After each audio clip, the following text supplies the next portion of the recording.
movimento circular uniforme possui velocidade e aceleração escalares constantes. O movimento circular uniforme pode descrever a órbita da Lua. Eu não sei quem inventou a roda, mas a circunferência foi inventada por povos primitivos de todo o mundo. Geralmente ela possuía algum significado místico. Era associada ao horizonte, ao céu, ao Deus. Depois de certo tempo, os mitos incorporam tradições complicadas em uma linguagem elaborada, passando a ser conhecidos como filosofia. Os gregos, naturalmente, não eram místicos, eram filósofos. Como todo mundo, também eles viam círculos e circunferências no céu. Mas para eles, esses círculos representavam não algum mito da criação, mas geometria. Imaginavam o universo repleto de esferas que giravam sobre seus eixos, de modo que os movimentos que observamos nos parecem movimentos circulares. O filósofo Platão disse um dia: todos os movimentos no céu devem ser movimentos circulares e uniformes. E os astrônomos passaram os 2000 anos seguintes tentando demonstrar que ele estava correto. A astronomia era uma profissão e tinha um trabalho a realizar. Sua função era prever onde cada corpo celeste poderia ser encontrado a qualquer hora, em qualquer noite. Essas previsões eram importantes, pois eram utilizadas na agricultura, na navegação e, acima de tudo, naquela época, em horóscopos. De qualquer maneira, qualquer pessoa podia observar o céu e confirmar se eles estavam certos. Não devemos esquecer que os antigos passavam muito mais tempo contemplando o céu em noites claras do que fazemos hoje. Assim, usando movimentos circulares, eles precisavam prever onde estariam os astros e precisavam acertar. Era uma obrigação. No caso das estrelas, isso dava certo, pois as estrelas pareciam se mover em circunferências em torno de nós. Mas com outros astros, que os gregos chamavam planetas, a técnica parecia não funcionar. Em primeiro lugar, porque os planetas não se movimentavam no céu com velocidade constante. Por outro lado, eles nem ao menos se movimentavam no céu, sempre na mesma direção. Às vezes davam uma volta e se movimentavam para trás. Além do mais, dois deles, Mercúrio e Vênus, pareciam estar sempre muito próximos do Sol, o que não acontecia com os outros. Finalmente, eles não pareciam ter sempre o mesmo brilho, o que significava que não estavam sempre à mesma distância da Terra.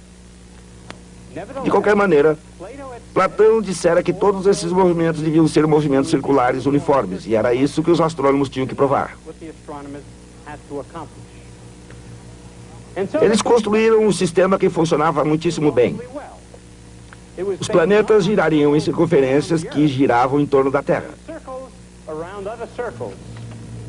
Elas eram chamadas de epiciclos. Para compreender isso, precisamos fazer também uma pequena volta e retornar ao ponto em que começamos.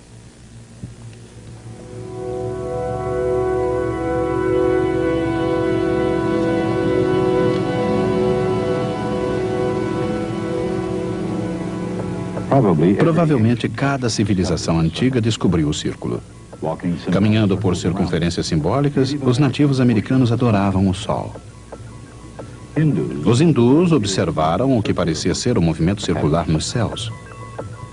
O mesmo ocorria também com os índios Quechua, no Peru, e também com os primeiros astrônomos japoneses.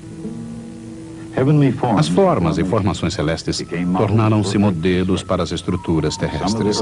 Algumas das edificações mais antigas da Mesopotâmia, datando de 5.000 a.C., baseavam-se na forma circular. Mesmo uma mão primitiva era capaz de desenhar círculos. Ao mesmo tempo em que podem ser expressos pela linguagem mais refinada da matemática, seu conceito relativamente simples permanece. O vetor que liga o centro a cada ponto de uma circunferência tem sempre o mesmo comprimento. Essa simplicidade talvez tenha sido parte de seus atrativos. De ideias simples surgiram magníficas estruturas. As imagens proliferaram, foram embelezadas e cada vez mais elaboradas. A forma circular da antiga Stonehenge, por exemplo. O homem imitava a natureza. E a natureza, por sua vez, parecia imitá-lo.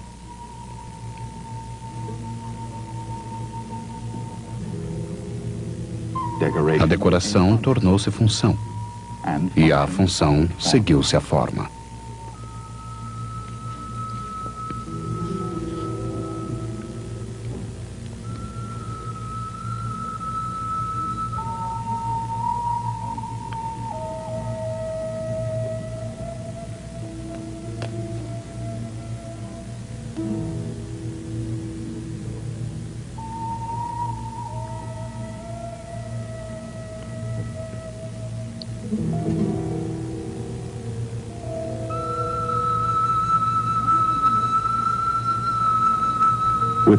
Apesar do toque humano, no entanto, nem tudo era perfeito na natureza do círculo.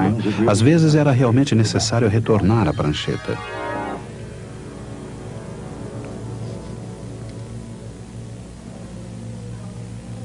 A posição de qualquer ponto de um círculo pode ser descrita por suas coordenadas cartesianas, ou pela sua distância desde o centro e o ângulo com o eixo X. Esse posicionamento é feito pela trigonometria.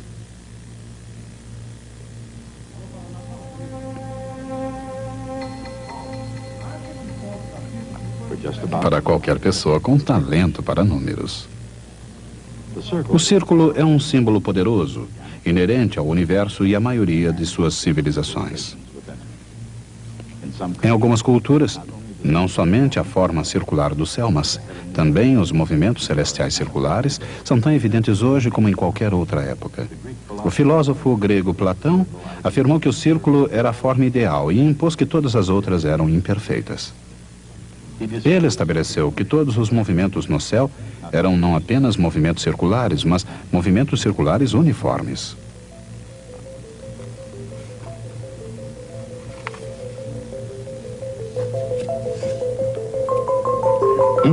Cada corpo celeste deveria ser um ponto movendo-se em uma circunferência com velocidade constante. Dito de outro jeito, o vetor posição forma um ângulo que aumenta com velocidade constante. Essa velocidade, ômega, é conhecida como a velocidade angular do objeto. Em qualquer instante t, o ângulo θ é igual a ômega t. Em uma revolução, o objeto se move de 2π radianos no tempo t. Assim, a velocidade angular é 2π sobre t.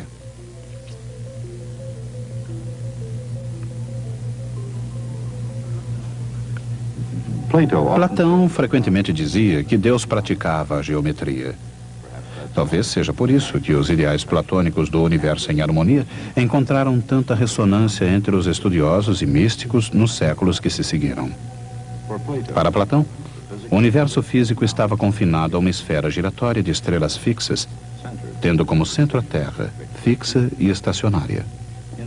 Dentro dessa esfera, deslocando-se em trajetórias circulares com movimentos uniformes individuais, estavam 7 planetas: a Lua, Vênus, Mercúrio, o Sol, Marte, Júpiter e Saturno, nessa ordem a partir da Terra. Os astrônomos gregos viam os planetas como corpos errantes, tanto que a própria palavra planeta significava vagar, iludir, fraudar. Os planetas eram ilusões, pois recusavam-se a obedecer ao ideal de perfeição de Platão, simbolizado pelo movimento circular uniforme. No entanto, esse ideal platônico seria finalmente aceito pelos nobres pensadores europeus. E por que não? A classe dominante e o povo têm muito em comum com os planetas. Na verdade, em qualquer nível social, o comportamento humano não é, assim como o dos planetas, muitas vezes excêntrico? E sob determinadas condições, também os homens, assim como os planetas, não tendem a vagar a esmo e parecerem ilusões? Mas na Renascença, dominada pela realeza, nem planetas nem nobres estavam sujeitos a críticas, por não serem absolutamente perfeitos. Talvez por causa disso, no céu ou na terra, o comportamento errático não significa necessariamente imperfeição. A perfeição, afinal, dependia da visão do observador, o mesmo acontecendo com a realidade. Considerando as melhores hipóteses possíveis, será que o olho nu é capaz de ver a realidade com perfeição? Nem sempre. Algumas vezes, as percepções da realidade podem ser meras sombras da realidade. Algo que parece ter seus altos e baixos, por exemplo, pode na verdade estar acontecendo em círculos. Na linguagem vetorial, a sombra de um movimento pode representar um dos componentes do movimento.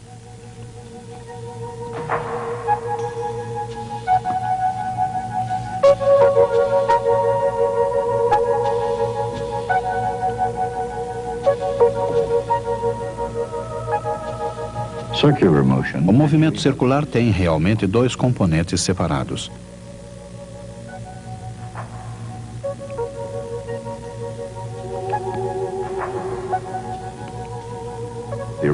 O vetor original é a sua soma.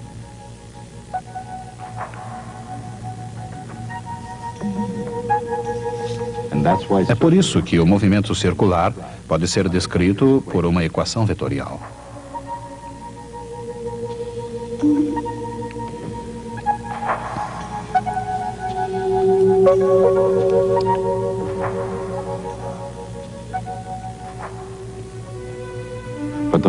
Os movimentos dos planetas, quando vistos contra o fundo estrelado do céu, eram muito complicados. Eles pareciam contradizer a ideia do movimento circular uniforme. Modelos teóricos dos movimentos planetários foram criados pelos seguidores de Platão. Cada um deles procurava introduzir algo para salvar as aparências. Em outras palavras, para tornar o comportamento observado compatível com a ideia platônica. Uma tentativa, uma invenção de Apolônio de Perga, recebeu o nome de epiciclo. Os planetas moviam-se em pequenas circunferências ligadas a uma circunferência maior, também rodando. A circunferência maior era chamada deferente e a menor, epiciclo.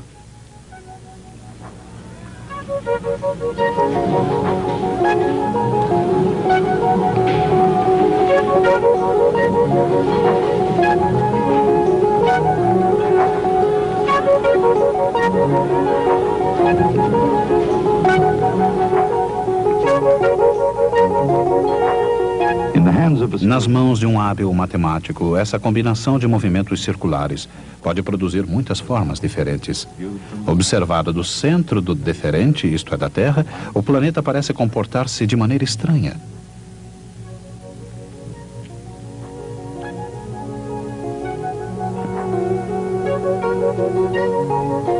Se o deferente e o epiciclo girassem com a mesma velocidade, a figura seria outra circunferência com o centro fora da Terra.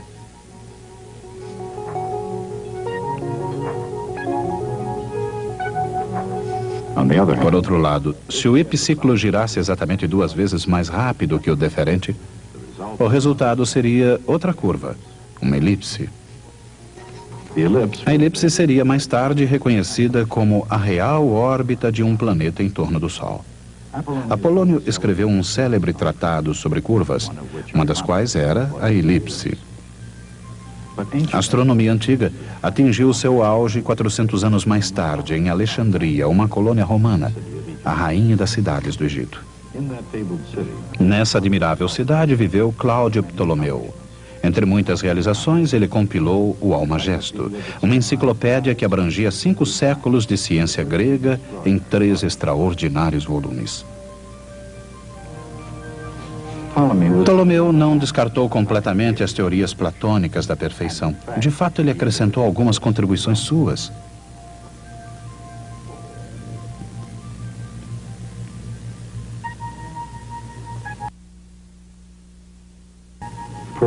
Por exemplo, o deferente dos planetas superiores, Marte, Júpiter e Saturno, não girava com velocidade uniforme em torno do centro. Ele adotou uma órbita oval para Mercúrio. Embora surpreendentes, as novidades impostas por Ptolomeu ficaram restritas a rodapés esotéricos em algumas páginas do imenso Almagesto. Foram também esmagadas pelo princípio fundamental dos astrônomos gregos, que adotavam um sistema totalmente baseado no movimento circular uniforme. As variações impostas por Ptolomeu em torno do tema perfeição de Platão foram relativamente sutis, mas tiveram um efeito profundo sobre Nicolau Copérnico. Numa tentativa de reformar o Almagesto, Copérnico colocou o Sol no centro do sistema solar. Usando epiciclos de forma liberal, ele conseguiu salvar as aparências.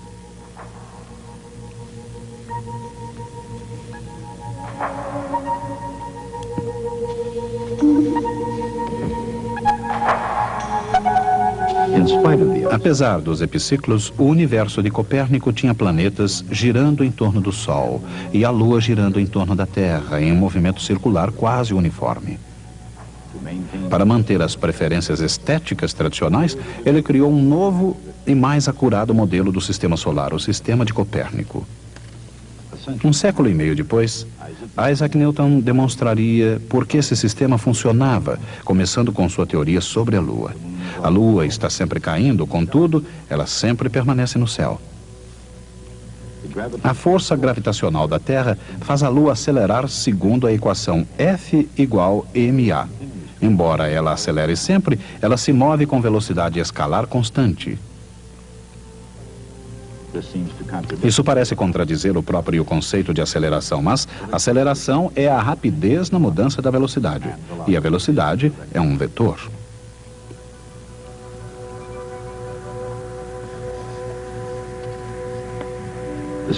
A velocidade escalar é apenas sua magnitude. Um corpo pode ser acelerado mesmo que a sua velocidade escalar seja constante, desde que mude de direção. Esse fato fica mais claro com a introdução de outro conceito, a derivada de um vetor.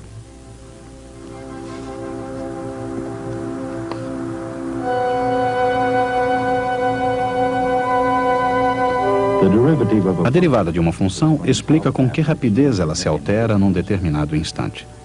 A derivada de um vetor explica com que rapidez o vetor se altera. Um vetor pode se alterar mudando de tamanho ou de direção, ou ambos.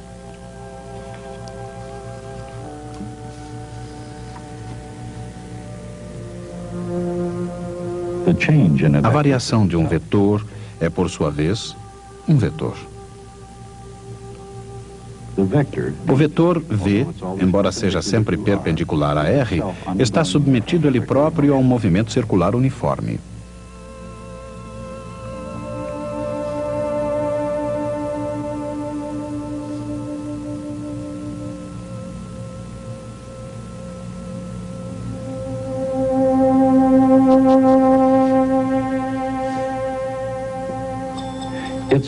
Sua derivada é a aceleração.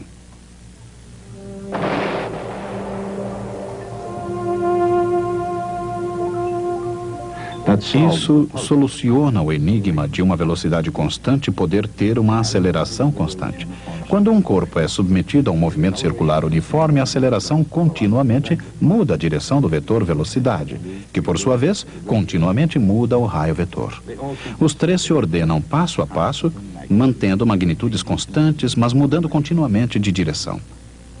A ideia da derivada de um vetor não é nova. Lembre-se que F igual ma é, ela própria, uma equação com derivada de vetores. A única diferença é que até agora derivamos apenas funções com vetores com só um componente. Só funções simples foram derivadas. No movimento circular uniforme, a velocidade é perpendicular ao raio vetor e a aceleração é perpendicular ao vetor velocidade. Assim, ele se localiza ao longo do raio vetor, mas no sentido oposto deste.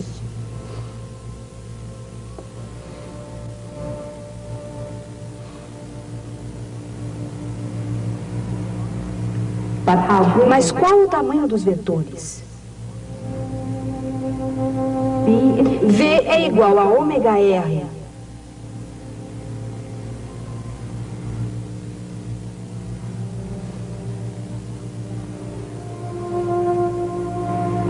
E A é igual a ômega V.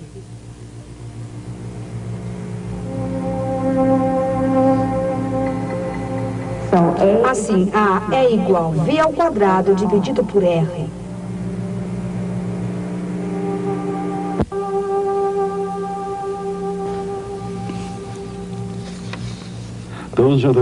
Essas são as relações entre raio, velocidade e aceleração, unidos em eterna dança no movimento circular uniforme. Isaac Newton compreendeu que qualquer corpo que se encontre num movimento circular uniforme está sempre sendo acelerado. Ele chamou de aceleração de centrípeta. De acordo com a segunda lei de Newton, é necessária uma força para produzir essa aceleração contínua. Para um corpo em órbita, essa força é a gravidade.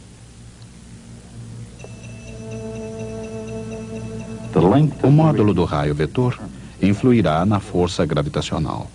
Essa força, por sua vez, fornecerá a aceleração. Mas o movimento circular exige essa relação entre raio, velocidade e aceleração. Assim, quando um corpo inicia um movimento com velocidade adequada, sua velocidade escalar se mantém constante. E o resultado é um movimento circular uniforme.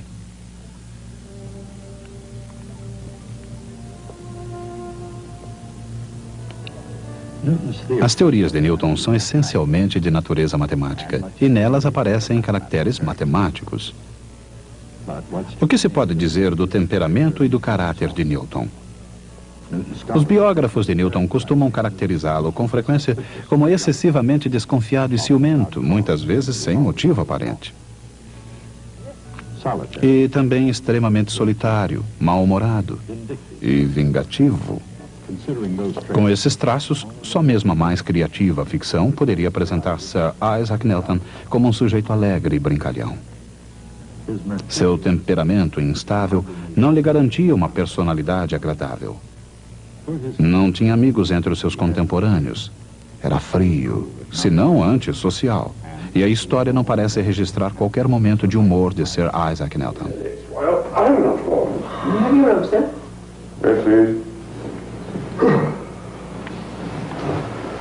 What's your breakfast? Guess your favorite? O desprezo de Newton pela capacidade intelectual dos seus colegas torna ainda mais surpreendente sua eleição para o parlamento. Newton não chegou a ter grandes amigos, nem momentos de descontração. Sua personalidade, assim como sua avaliação sobre Copérnico e Aristóteles, é antes de tudo um estudo de contrastes. Face à sua importante contribuição à mecânica do universo, o que importa não é o homem Newton, mas o que o cientista Newton criou. Observando suas revelações sobre a Lua, o que se disse fica evidente. Caminhou-se muito desde a fazenda que alimentou a imaginação de Newton. Muito mais distante ficou ainda o misticismo dos primeiros estudiosos do céu. Um caminho longo, uma longa caminhada do passado ao presente e daqui para o futuro.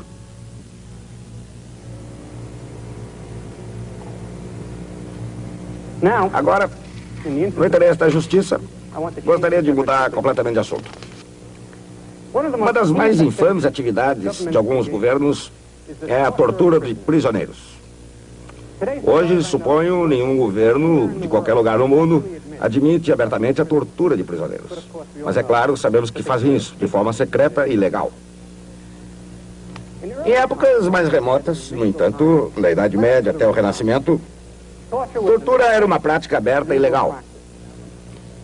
Isso significava que alicates, cavaletes, estacas e fogueiras, assim como cavalos que puxavam corpos em direções opostas e ao mesmo tempo, eram todos instrumentos de tortura usados pela polícia dos estados. Mas o fato de a tortura ser uma instituição legal oferecia vantagem até mesmo às vítimas. Primeiro, porque os carrascos eram profissionais experimentados. Por outro lado, por um bom suborno, eram capazes de encenar uma boa tortura sem causar dor. Geralmente era isso feito, antes que se chegasse à parte excitante. O mais importante no fato de a tortura ser uma instituição legal era que ela estava sujeita a certas leis. Não começava a espancar alguém de repente. Antes que ocorresse qualquer tortura física, os juízes discutiam o caso e decidiam até que ponto o processo devia chegar. Na verdade, era preciso passar por 2 estágios antes da tortura física propriamente dita. O primeiro consistia na ameaça verbal de tortura. Se você se lembrar, no caso de Galileu, isso foi tudo que foi autorizado. No caso de Galileu, foi o suficiente. O próximo estágio era a apresentação dos instrumentos. Eram mostrados ao prisioneiro os instrumentos a serem utilizados na tortura. Era uma visão impressionante e quase sempre atingia o efeito desejado. Vocês podem estar imaginando por que razão estamos falando sobre um assunto tão estranho. A finalidade é introduzir o nosso próximo tópico, de que trata o uso da força. Até lá. No movimento circular uniforme, o vetor velocidade é perpendicular ao raio vetor e a aceleração aponta para o centro. De acordo com a segunda lei de Newton, qualquer corpo que execute um movimento circular uniforme é acelerado por alguma força externa. No caso de um corpo em órbita, essa força é a gravidade. Is gravity.